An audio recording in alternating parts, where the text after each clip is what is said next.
সূর্য যখন মাথার ওপরে তখন আমরা আর গরমে থাকতে পারছিলাম না ঘরে। তো গাইস দেখো, ওর জন্য বটতলায় সকলে মিলে চলে এসেছি, আর আজকের ব্লগটা তোমাদেরকে শেয়ার করব। আর এই আমগুলো দেখছো, সুন্দর সুন্দর আম, দেখে ভাবছো খুব ভালো, কিন্তু আমগুলো একদমই ভালো না বন্ধুরা, প্রচুর টক। তো তার জন্য পাকা আমি দেখো মাখা করছি। তো এদিকে মা মাখা করছে, আর এদিকে জয় দেখো একটা আম পেয়েছে, তো আমটা খুবই মিষ্টি বলেও এমনভাবে খাচ্ছে যে আটিটায় আর থাকবে না মনে হচ্ছে। আর এদিকে মা দেখো আম মাখা করেছে, টক আম।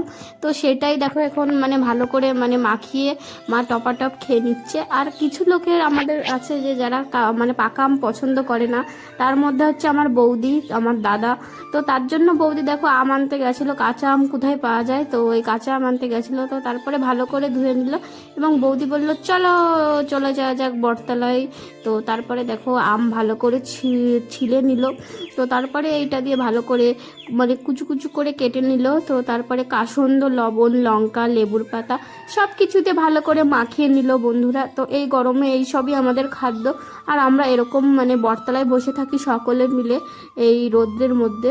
আর আমাদের বটতলা খুবই ঠান্ডা, মানে প্রচুর বাতাসও আসে। আর এদিকে দেখো পায়েলকে দিয়েছে টেস্ট করার জন্য, পায়েল বললো যে ঠিকঠাকই আছে, তোমরা খেতে পারো।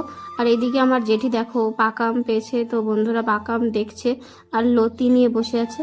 আর এদিকে দেখো সবাই আমরা ভূত সেজেছি, তো এই যে ভূত সেজে রয়েছি। আর জিৎ তো আমাদের দেখে ভয় পেয়ে গেছিলো বন্ধুরা, তো তার জন্য জিৎকে বাড়িতেও আসতে হয়েছিল। তো টাটা, অন্য কোনো ব্লগে আবার দেখা হবে।